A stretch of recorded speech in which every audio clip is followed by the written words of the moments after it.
welcome back to Sultcom's podcast. Today we're joined by a very special guest, Layla Alqassab, CFO of Benefit and mentor and coach. How are you, Layla? Alhamdulillah, I'm very good. Thank you. Good. Thank you for having me. It's a pleasure, honestly. We're really excited for today's episode. I wanted to start off with a question.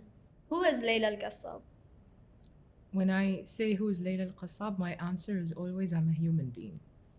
I am someone who values helping others, but I also am someone who has built themselves. I've built myself, my career, where I am right now, with the help of and guidance of my mother, my family. And the most important thing is, despite all those titles that I have, I always like to end up saying I'm a human.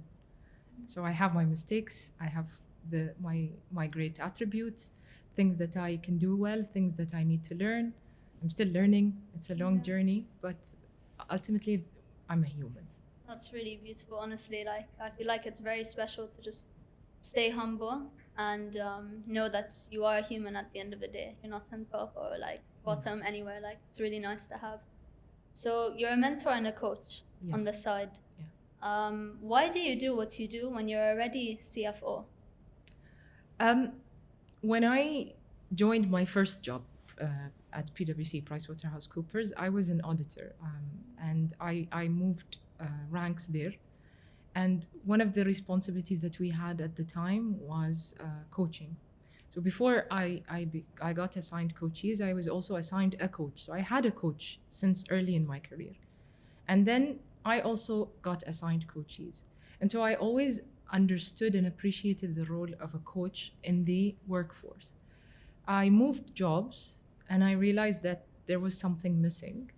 And it was that element of not having people who I can pass on certain things.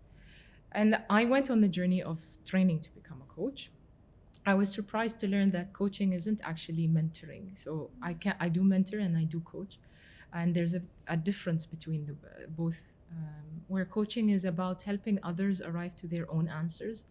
Mentoring is more giving advice and telling people, well, I've been there, I've done that this way, and this is how I think you can do it. And I love the aspects in both. I enjoy coaching more because it always is amazing to see what potential can come up from the person in front of you when you're coaching them. And so I think that's what keeps me going. Okay, that is really nice. And do you think that everyone should have a coach or a mentor? Mentor, yes. Coach, it depends. We need coaches at different times in our lives. We don't necessarily need a coach all the time. And coaching is usually a shorter journey. So it's not going to be a longer term where your coach is with you for your entire life. I have a mentor. She was my actual coach when I started with PwC. And then our relationship gradually moved to her being my mentor and also a very good friend. And I believe that you always need mentors, and you can have more than one mentor in life, but you do need a mentor, anyone in life. How has that impacted you, having a mentor there who's already kind of been through everything? How has that impacted your career? It was very fulfilling because there were times in my career where I needed guidance. We all go through crossroads, and other than having, for example, a coach that will help me come up with my answers, I needed someone who's been there. Same backgrounds, family-wise, career-wise. One way or another, I needed someone who will understand what I'm going through at this time. And until today, there are challenges in life where you feel, I need someone who will understand.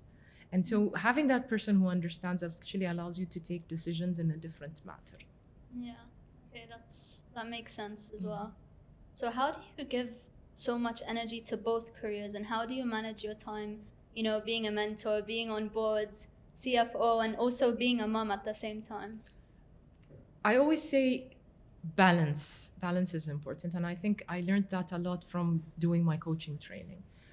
You have to allow yourself time for everything that matters. When we talk about being a coach, when I'm coaching 100% at the time. When I'm being a CFO, I'm at work 100% of the time. When I'm with my family, with my boys, I'm their mom 100% of the time. When I'm with my friends, with my mom, with my sister, my husband. So everybody gets 100% of the time. But I also don't forget that I also need 100% of my time. So I do always allocate time for myself.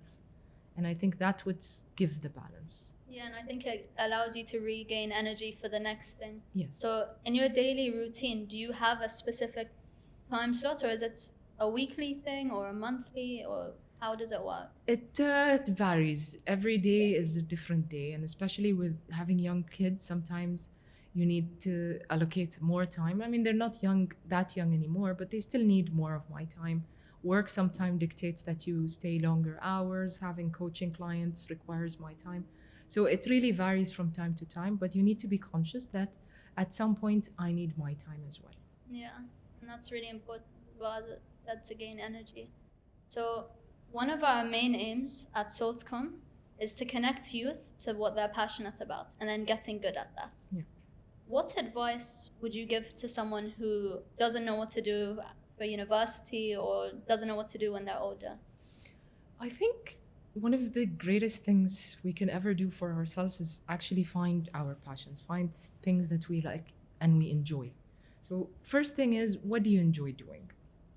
Don't look at the typical jobs. Don't just assume that because I'm smart.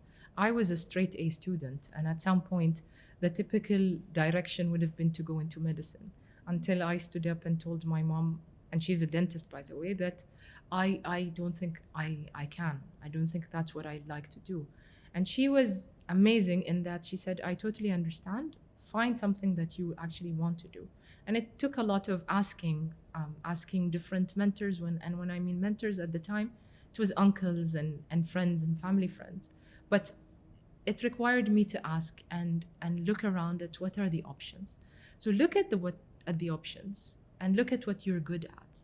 And then try and bring a balance between what you will end up doing for the rest of your life. It's your life that you're choosing. So choose wisely, but make sure that you're enjoying it, not because someone expects you to do it.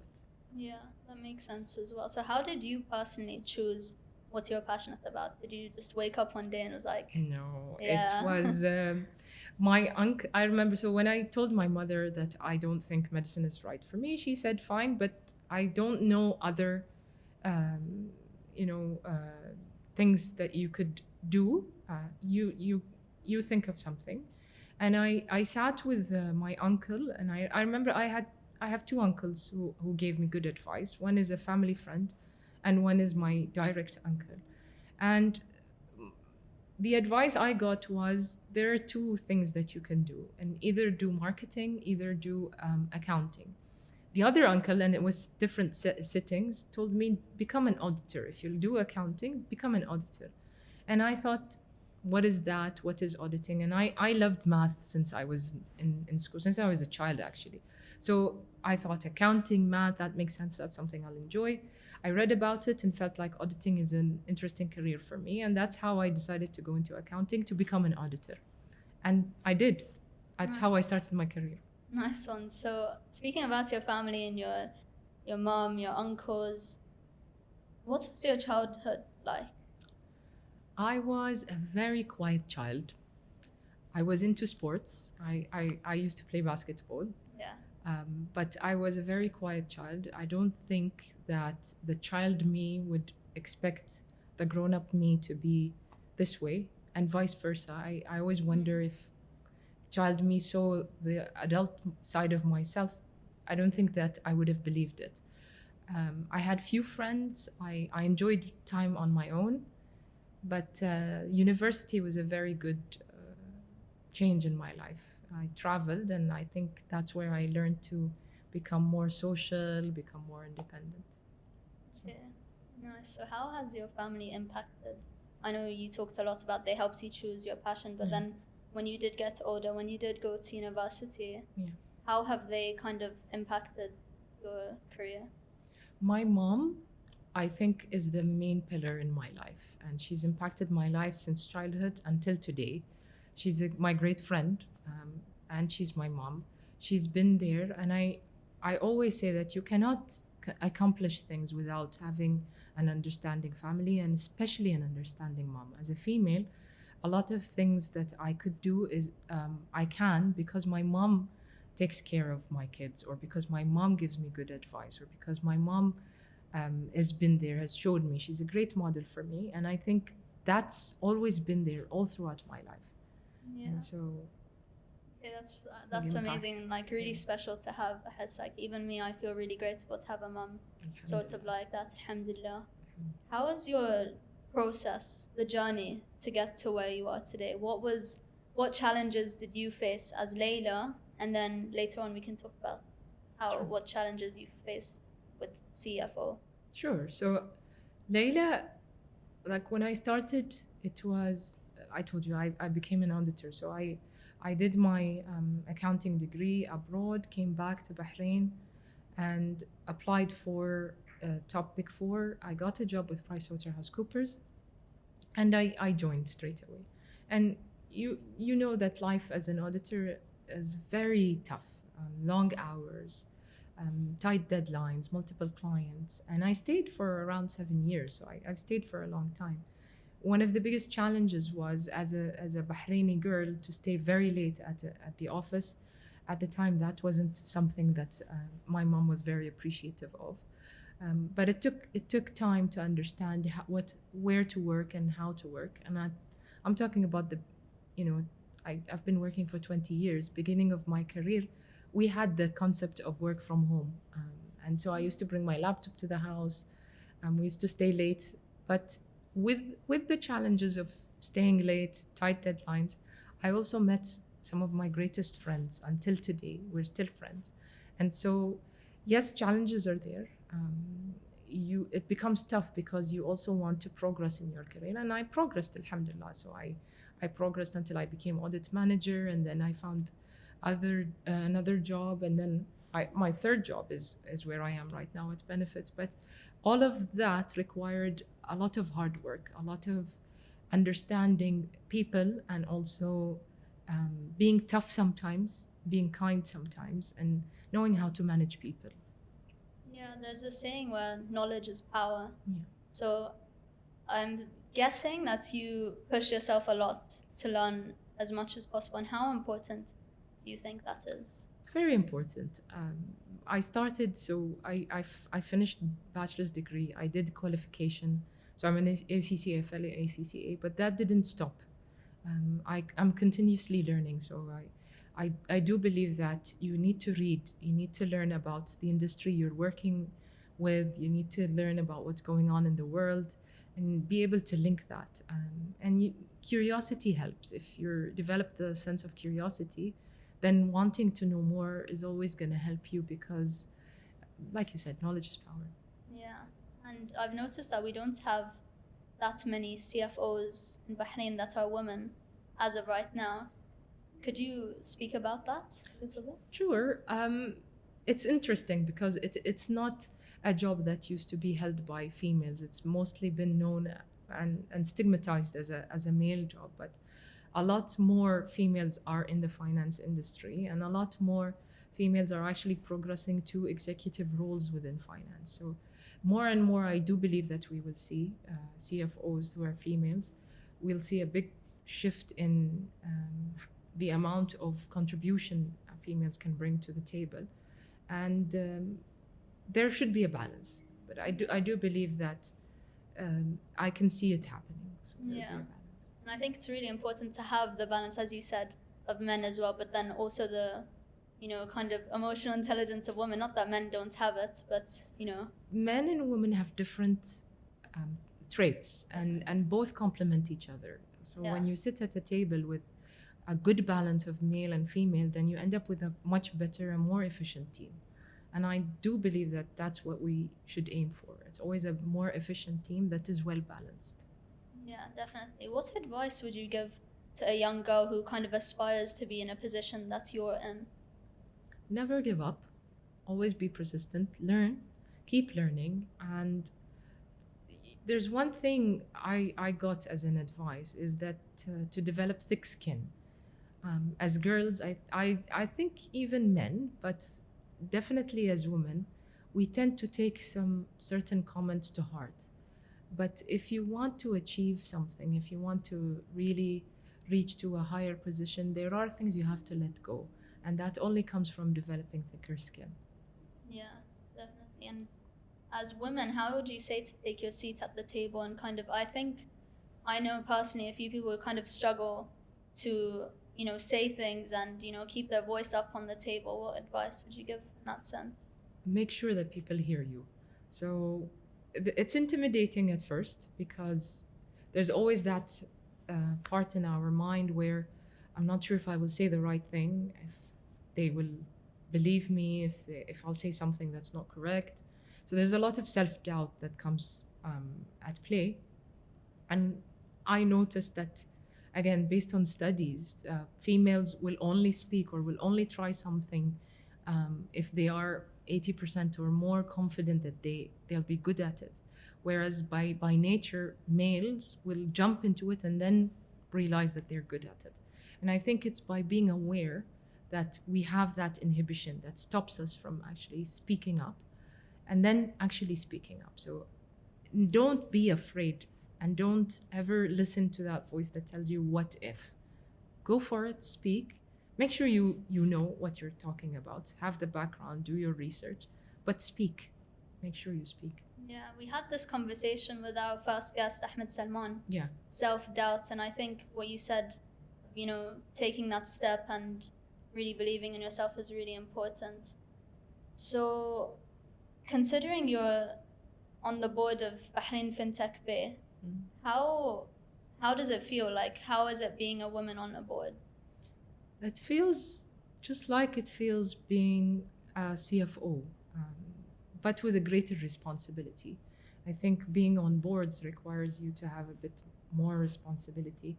And being a CFO also comes with its responsibilities. The main thing is that you always approach any role that you take in your life with the same amount of commitment and that feeling of responsibility and that need to actually change something and the need to actually create value.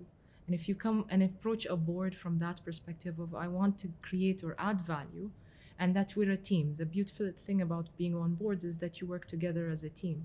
So if you look at teamwork and adding value, I think that brings up a lot of more. And it adds to you personally as well as it can help add to the company that you're on its board. So how does it work working collaboratively with people along a board? There's the chairman who's more or less heading the board, and then there's different members. And then decisions need to be done, and different members have different ways of thinking. And again, I think here is a very important factor is that you need to be able to understand the other side. You need to be able to accept different opinions, and you need to be fine with being of different and opposite opinions. You're not always going to be agreeing on things, but ultimately a vote needs to be taken and the majority will have their vote, but you need to be comfortable that I gave what I believe should be the direction, or I said what I think I should say, but then being fine with someone having the complete opposite opinion. Yeah, that makes sense as well. So what advice would you give someone to, have a financial strategy in response to the changes in Bahrain's economy? So if we look generally, I think Bahrain and even globally, I think the major concerns are increasing inflation, interest rates, which have been very high.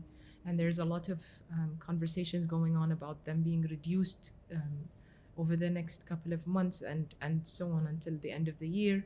I think financial strategies need to look at maximizing wealth, but also managing volatility in the market. And having any doubt in a market can create volatility. Whenever you need to come up with a successful strategy, it always needs to look at what are the risks that are ongoing currently, whether locally or globally, regionally, and how can I manage those risks from a financial perspective. And then one of the key risks would be volatility. Other risks would be, and I wouldn't say risk completely, it's a risk, but also an opportunity, is the increase of technology and the use of technology, AI, for example, and how that can impact the role of finance within an organization. I always love to talk about how technology is changing the role of finance, and the role of a finance person working in the department is no longer the same as it used to be 10 years ago, 20 years ago. Yeah, so how would you say that AI or new technologies are impacting, the kind of financial infrastructure in Bahrain? I think there's a lot to come. We're yet to see where the impact will be. AI is a very interesting topic. It's still being studied. Its implications are still yet to actually crystallize in Bahrain. But I do believe that given the potential and given the fact that Bahrain's financial sector has always been a pioneer compared to the other regions, I do expect a lot more to come soon. Yeah.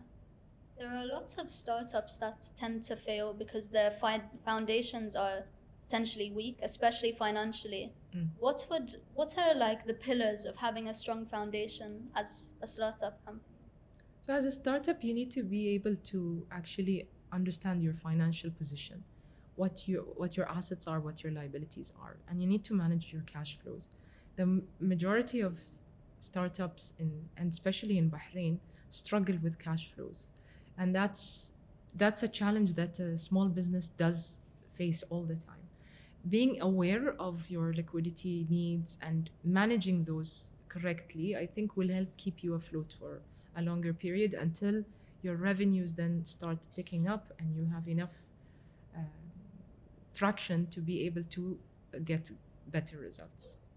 If you are mentoring someone who kind of has a lot of losses, for example, let's say I have a startup company and I'm 3 years in and I'm not hitting break even, what advice would you give them? Would you tell them to wait it out? Would you, I don't know, what would you do? The first question is, what makes you stay in this line of business? So what is your purpose? Why were you there in the first place? And are you still going and about it the same way? Is it the same purpose? Do you still believe you're aligned with that purpose or not? So losses is one way of measuring, it's one way of measuring performance. And it's a good metric. We need to be able to measure whether we're making profits and so on. But there are other metrics we need to put in place as a business to be able to know if we're succeeding or not. And it all starts with, what was your purpose? Are you aligned with it or not? Yeah, that makes sense. So let's say someone is still aligned with their purpose and they're still stubborn on it, but you can see that they're still losing and losing. What would you change within the company, or what would you advise them to change? It's very hard to say from one angle. Yeah. But you said a very few things. Being stubborn, I think very important is a shift in mindset about flexibility. You still can have your purpose, you can be aligned with it. You just need to look maybe at your business model, whether it's successful, whether it needs change. It doesn't necessarily have to stop or cease to exist completely, but there could be changes in business models, and there's nothing wrong. The other thing that I will always tell people, and we as human beings were taught that we need to succeed, and it's very hard when we fail. We need to learn to celebrate failures a lot more. The more we fail, the more we learn. And so we need to be fine with failing, and then we need to celebrate. Yeah, a lot of people say, we don't lose, we learn. We do, we always do. Yeah. So what are the biggest failures that maybe you might have had that you learned from, if you had any? Let's see. It's a very hard question. Yeah. We learn a lot. I don't think that saying I failed at something, trying to think. I honestly am thinking. It's not that I'm hiding okay. from Take the your question. Did I fail? Kind of a turning point for Layla. Okay. So I don't know how we can say, and whether we can call it failure or not. At the time of university, I was doing alhamdulillah well, And I received a letter from university that told me that we believe you can successfully complete a PhD with us without needing a master's degree. And I thought that was amazing. And so I met the allocated tutor who was going to be responsible for my thesis, and I did all the research needed. However, I failed to, let's say, find the necessary sponsorship for that 3 years in abroad. And I knew that I tried one way or another. I failed. I didn't get sponsorship. And so I came back to Bahrain and I started working instead of doing a PhD. Now, looking back at that, there are elements that I always find, subhanAllah, there's always reasons and it always works out for the best. I was going to do a thesis about Islamic banking. I came back to Bahrain, I joined PwC, I became an auditor, and my biggest client that stayed with me for a very long time was an Islamic bank. And so I didn't do a PhD in Islamic banking, but I did learn a lot about Islamic banking from auditing those clients. And so, yes, I failed to get sponsorship, but I gained something because I joined a workforce immediately, because I went to that place at that time. I got the experience and I learned something I might have learned from the PhD, doing the PhD, but I learned it in another way. So that's one way. I'm a really firm believer of everything happens for a reason, and I go by a quote: you ask for a single rose, but God gives you a bouquet. So Absolutely. That's kind of what happened with you, right? Yeah, alhamdulillah. Alhamdulillah. I'm glad. So what does success mean to you? The word success, what does that mean to you? That's a very good question. I think, to me, being successful, ultimately, it goes back to being happy and fulfilled. So success for me is fulfillment. If I'm happy with my life and with what I've achieved, then I'm successful. I could achieve different levels in my career. I could achieve great relationships, great networks. All of these make up success. But it's about how comfortable I am with my own values. Am I still living according to my own values or not? If I am, then that's success. Yeah, that's really nice. And I feel like it's hard to be in a high position sometimes and having to still keep your values. And I guess in decision making, sometimes you have to think about your values and take a step back and say, oh, is this what I'm aligned with? Did you have any situation like that? It always happens. The more you grow into your career, the more it becomes about taking decisions and making decisions all the time. And a lot of times there will be that pause that you need to take, and is this according to my value or not? Is this the right decision or not? And it's, like you said, you always go back to your values. You always go back to, yes, I would do that because I believe in 1, 2, 3. Yeah, nice. Yeah. So in benefits, let's talk about benefits a little bit. Sure. They have a really nice reputation in the work environment and the culture. How does that get obtained and stay sustainable? Alhamdulillah, Benefit actually has one of the best workplaces and work environments that I've been privileged to work with. And I believe it starts with the top. We have a great leadership and a great CEO. And I think it starts with the tone at the top, and it starts with being open. So there's a very happy open door policy. Everybody treats everyone equally. So there's no element of I am higher than you, or you should treat me differently just because I'm your manager.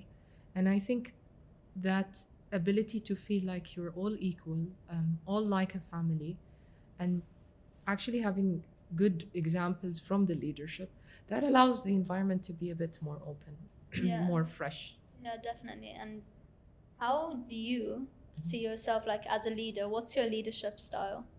I'm a people's person. I think one of the things that I like to focus on, and I think that's where the coach comes into play even at work, is that I need to be able to see my team grow. I need to be able to see them develop. And I always tell that to my team. Work will never finish, but we're humans. You know, nobody will die. We're lucky. Our career doesn't result in someone dying. Other careers do, but in our career, no one will die. I would rather us focus on us as people and how we can learn. And there is a journey. You will perform. That doesn't mean that I'm going to be nice to them all the time. There's work that needs to be done. There's deadlines, but ultimately they're humans, and I'm a human, and we need to appreciate that I'm talking to a human being who has their needs, who has their interests, and who has their specific talents as well. We need to get those talents out. So. Yeah, so you kind of use everyone's skills in different places. Yes. That makes sense. And what about you know, if someone's slacking in the workplace, and you know, you said they're human at the end of the day, and there's a lot of pressure, I'm sure, being a leading company in Bahrain. How do you deal with pressure? So me personally, how I deal with pressure is, I think I learned. There were times where stress was at higher levels earlier in my career, and sometimes taking a walk used to help on my own.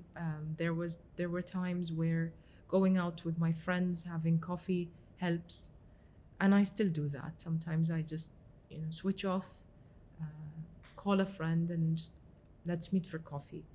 And it's surprising how an hour, sometimes it goes for longer than hours, with my friends, takes away some of the pressure, takes away some of the stress. And ultimately, I think that's one way of dealing with stress. Yeah. There different people manage stress differently. Yeah. And as a successful, businesswoman, or just anyone, even an athlete or artist, I feel like, especially in the Middle East, there's a lot of jealousy. Honestly, I genuinely believe that there's a lot of jealousy around. So how do you, what advice would you give us to someone who's dealing with a lot of hate as they're going upwards? It's just gonna keep getting worse. I'm sorry to tell you, but no. Unfortunately, that's true. You feel it, you do see it. But my advice is always look ahead. Don't look back. People who are gonna be jealous or who are gonna speak about you would probably do it behind you, not to your face. Those who are genuine and will speak to your face, at least will give you that, decency of being able to know what they're saying. But most of the time, jealousy or any other negative feelings, I would say, wouldn't come to your face. They'd always be behind your back. So keep looking straight and keep focusing on your own goals, on your own mission, why you're doing what you're doing, your own purpose. Make sure you have good circle around you, people that you can trust, that are not gonna betray your trust, and then the rest can stay at the back. Yeah, so it's kind of like, as you said, having a thick skin. Yeah. Especially as women, I think Yes. women take things a bit more personally, Yes. usually. So what's the next step for you? What's next? I don't know. I really don't. One of the best things, I know that I will go higher, but where, I've never planned it. And that's how my career started. I joined as an auditor, and at my first interview, I answered that I was going to be an audit partner. And after a few years, I realized that wasn't the career I wanted. I didn't, at that time, when I started my career, think I'd become a CFO. I did. I am now a CFO. Is there something more for me? Yes. Do I have it specifically in writing? No, I'm not that kind of person who specifies that's where I will be, but I do know that it's not gonna stop here. So going back to your mom and your family, how would you describe your relationship with your mom in one word? Respect. Yeah. So I appreciate her much more, especially since I became a mom. And having her in my life, I don't think I would be where I am if she didn't do what she did, and if she wasn't who she was. So I think I respect her a lot for giving everything she could to her daughter. She taught me a lot of how to become a good, I don't know if I'm a good mom, but I'm learning from my mom, so I'm Yeah. hoping to be a good one. So would you say that in terms of you being a mom, would you say you kind of act similarly to how she did? Sometimes Yeah. we're different personalities. We're not very alike.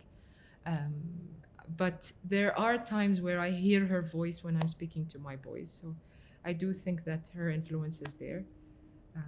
She's a different grandma than she is a mom. She's much more lenient with her grandkids. But I do try to give my children what my mother gave us in terms of advice. And Yeah, nice. What hobbies do you have other than being a mentor and coach, and other than being a CFO in your career? What hobbies do you have? so I enjoy Pilates classes. Yeah. And that's something that I've started doing more often. So I enjoy Pilates. I enjoy reading so much. And if you give me a book, put me on a beach, that would be my best switch off moment. And so reading, Pilates, I used to play basketball very long time ago. Unfortunately, I don't anymore. But yeah, reading and play and going to Pilates, I think that's what I still do. Yeah, exercise is really, like, it gives you kind of an adrenaline and keeps you at a happy state. So I wanted to ask, why did you stop basketball? Because I'm intrigued myself. I ended it when I played in school, and then I went to university and I played there. And then I just came back and I joined a very busy work life. And honestly, I didn't know that many girls who played basketball at the time. You have a different time than mine. And so it just stopped. At some point, there was some girls I knew who played football. I also liked watching football, and I played with them for a few. Then I got pregnant, and then took a long break, and then I just never went back to anything. Okay, fair enough. So that's what happened. So if you saw, I asked Ahmed Salman the same question. I really like this question. If you saw like younger Layla walk through that door right now, what would you tell her? Don't worry too much. Don't stress. I think that's the main advice I'd give myself. I'm much more calmer now than I used to be 10, 20 years ago. So I think don't stress too much would be very good advice for young Layla. When you say don't stress too much, what were you stressing about? A lot of things. I think it's different when you start your career, and even as a younger person in university and so on. Stress takes a lot from you. You want to do better, you want to achieve, you want to get good results, you want to get promoted, you want to finalize a deadline, you want to have that meeting go really well, and everything is more pressing. But I think the more you progress within your career and in life, you realize that things can become calmer and you'll still reach to where you are. I feel like the fear of failure plays a big role in that. Maybe I personally dealt with that as well. Yeah. So I used to be more stressed because of that fear of failure. You know, I want to reach somewhere and I just want to keep achieving that. Did you have that as well? Or? Yes, up until the day I learned that to celebrate failures. And that is only when I did my coaching training. So before I became a coach, I wasn't going to tell you, oh, let's celebrate failures. To me, failure was not an option. And so, yes, fear of failure played a big role in the stress I had. Yeah. And in terms of stress and overcoming stress, how do you deal with overthinking? I know for sure you have a big responsibility as CFO, for example. I know that maybe sometimes you kind of think about things, oh, what should I do? What should I do? How do you get over it? How do you move past it? You don't need to overthink. So that's my advice always, is that give everything its time. Make sure you have the right answer, but then that's it. Jump, take the decision. And it takes practice, but ultimately it might be the right decision or it could be the wrong decision. But that's it. The moment you take a decision, you need to move on. Yeah, and I feel like maybe knowing that your children and your husband are behind you, does that have an impact as well? Big time. They're great support. I think, alhamdulillah, my husband's been great support, whether in supporting me with my career or whether even at home and with the kids. And I think that's also important, is to have good support at home. Yeah. And what's the meaning of life to you? I know it's a bit of a big question. Okay. Just in details, what is the meaning of life? Oof, I never thought of that. I don't know. Life. It's a very big question. Very big question, yeah. How would I answer that? Meaning of life. Uh-huh. Yeah.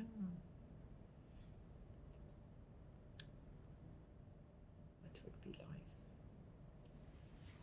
I don't know. شو بسمي life. انزين.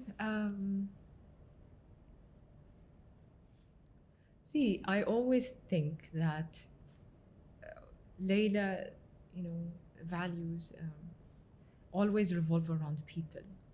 And so it will be easy to say life is my family. And mostly, if not the majority of that answer is correct, life is my family. But it's beyond that. And I always believe that if you limit yourself to individuals, ultimately you might forget yourself. So life is about making sure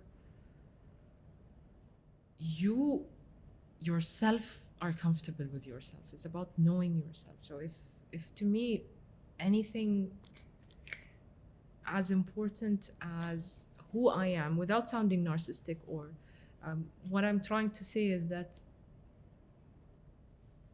Layla is Layla, Bayan is Bayan, and so on. It's finding out who you are, knowing who you are, what are your values and what's important to you.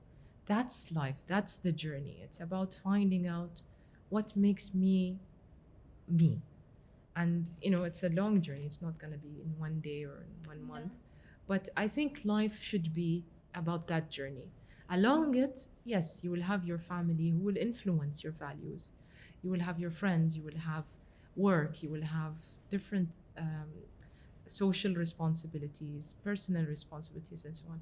But all of those are actually contributing to you finding out who you are. So that journey, that is life. Yeah. So you mentioned that you're a people's person. I feel like people are people's people. That makes sense. How do you overcome people pleasing? Hey, you have to love yourself first. I think there's a line between being kind to others and being unkind to yourself. So people pleasing can become easy to get into, but the line needs to be drawn, and it's about loving yourself more, knowing yourself more, and giving yourself the respect that you need, not to need others. Yeah, I really enjoy these topics. I know it became a bit deep, but I really enjoyed these topics. Thank you. We have one last question from our last guest. Okay. Zahir Haji. Okay. He asked, "What inspires?" So our next guest. So essentially, what inspires Layla, and what do you aspire to be? So what inspires me is achievement. It's regardless of where. So I'm inspired by anyone who actually unlocks their potential, and you can see it in different aspects in life, whether it's in sports, whether it's in the financial industry, in banking, or in medicine, or in any aspect in life. If someone unlocks their potential, law, for example, by unlocking your potential and by actually being the best that you can in that element, that inspires me. That actually is what would make me feel very motivated to actually also want to be better. So yes, that's... Yeah, and that's kind of, it aligns with what Soulcom is inspiring to do, inshallah, as well. Inshallah, yes. I wish you all the best. I'm very proud of what you guys are Your trying support to do. means so much to us. I'm very proud. What question do you have for our next guest? If you had one thing only to change from your past, what would that be, and would you change it? Sorry, could you repeat that, So please? if you had one thing only from your past to change, what would that thing be? And would you change it? I might know a lot of things Yeah. interesting. Yeah, fair enough. That's a really interesting question, to be honest. And yeah, I'm really glad that you came on our podcast, and I'm so grateful. So thank you so much for joining us. My pleasure. My pleasure. Thank you so much. It was fun. Yeah, it was really nice. Thank you. Thank you everyone for listening, and inshallah see you on our next episode.